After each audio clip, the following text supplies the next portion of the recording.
Or if what you're trying to do is calculate the activation energy by comparing the reaction rates at two different temperatures, you can do this by subtracting the Arrhenius equation solved at one temperature from the Arrhenius equation solved at another.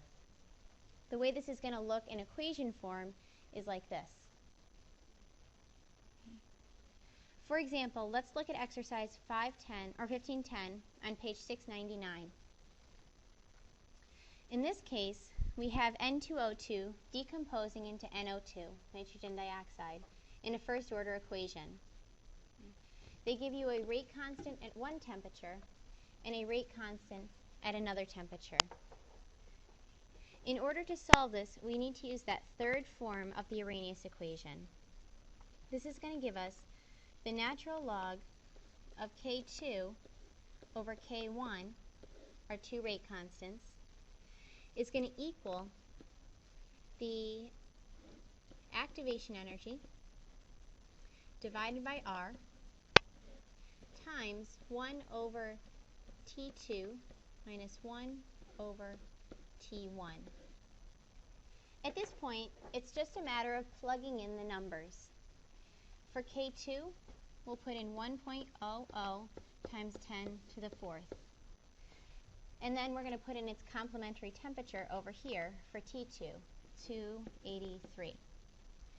For K1, we'll put in our 5.25 times 10 to the third. For T1, we'll put in our 274. Okay. R is going to be the gas constant, so 8.315 times 10 to the third.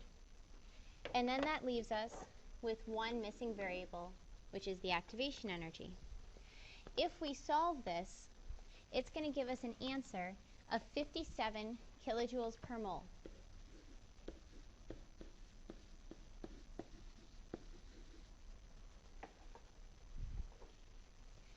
Now, if we return to the idea of the collision theory again, it represents the conditions that must be met in order for a reaction to occur. We've discussed how temperature can be used to overcome these conditions, but we have not discussed the effect that a catalyst has on increasing the reaction of the rate of a reaction. The only thing we've said so far is that a catalyst is a substance that does not affect the products that are formed, only the rate at which they're formed. It speeds up a reaction.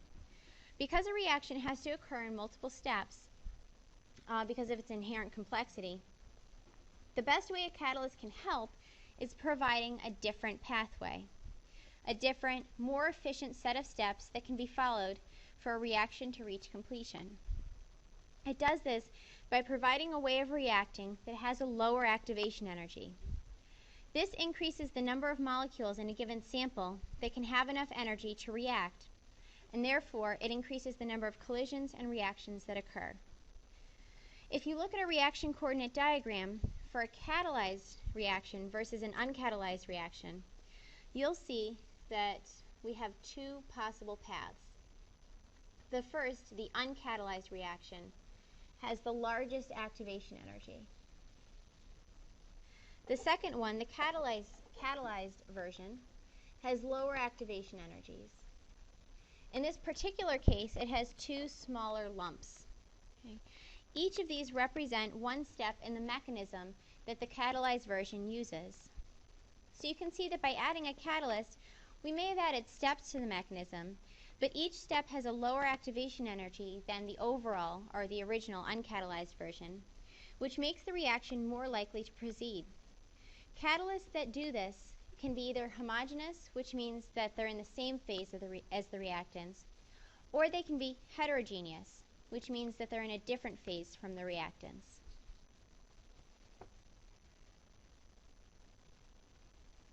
Lastly, while we have the ability to assess the rate of a reaction based on its differential rate law, and we have assessed reactions based on their integrated rate law, as well as by using several graphical methods, such as graphing experimental data to determine the orders, or by looking at a reaction coordinate diagram. The one thing we haven't done is discussed the application of a reaction mechanism and used it to determine the rate law for a reaction. The mechanism is one of the most interesting ways of assessing a reaction because it can be used to determine the rate law. It can be used to determine which step of a reaction slows it down the most, and it allows you to control it by applying a catalyst that applies to that particular step. Basically, the mechanism is a very useful tool to control a reaction. So, how does this happen? How do you get a mechanism? First of all, when scientists look at a reaction, they make a guess as to the way in which a reaction might proceed. For example, for the decomposition of nitramide, which is given here on the board, you can see that the overall reaction looks like this. It's right here. From everything we've done so far, we already know a few things about this reaction. We can make a guess as to its skeletal rate law, and we also know that the rate is going to be dependent on primarily just that one reactant, since it's the only one there. However, we can't necessarily look at the reaction and know its mechanism. Scientists propose some possibilities for this. In this case here, we have three possible mechanisms to describe this reaction. In the first one, we see that scientists have proposed that this reaction occurs in one step. In another mechanism, we see a two-step process, and in another mechanism, we see a possible three-step process. Scientists use their own experience and intuition in order to come up with these mechanisms. This isn't really something that you're really yet qualified to do at this level. It's possible for you to propose one, but it's really not the purpose in this. The goal is for you to be able to look at a mechanism and assess it and utilize it. Okay, so in most cases, you're going to be given a mechanism to work with. Okay. All right, so if we go back to these three mechanisms, generally when they're given, the steps are labeled as either fast or slow. The most important step is called the slow step.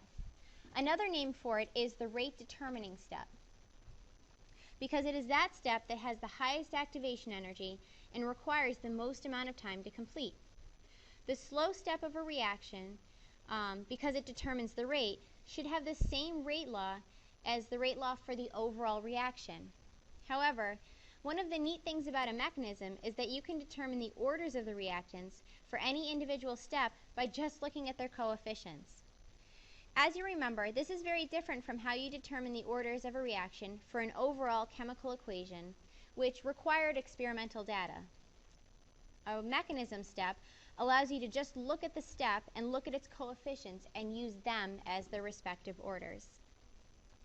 So let's look at another reaction, and we'll look at some proposed mechanisms for it. Okay. So for this reaction of carbon monoxide and nitrogen dioxide, we're told experimentally that the experimentally determined rate law is the rate equals K times the concentration of nitrogen dioxide to the second power. This means that the carbon monoxide doesn't really have an effect on the rate. It has a zero order, okay? And the reaction is second order in just the nitrogen dioxide. Okay? Some proposed mechanisms might look like this. In all three cases, the reactions can be added together to equal the overall reaction. Okay? So that's very important when you look at a mechanism. If you think of Hess's law, think of adding reactions in that way. If we put these two reactions together, they need to equal the overall reaction once you cancel out everything that exists on both sides of the yield sign. Same with the third. When you add them together, it needs to equal that overall reaction.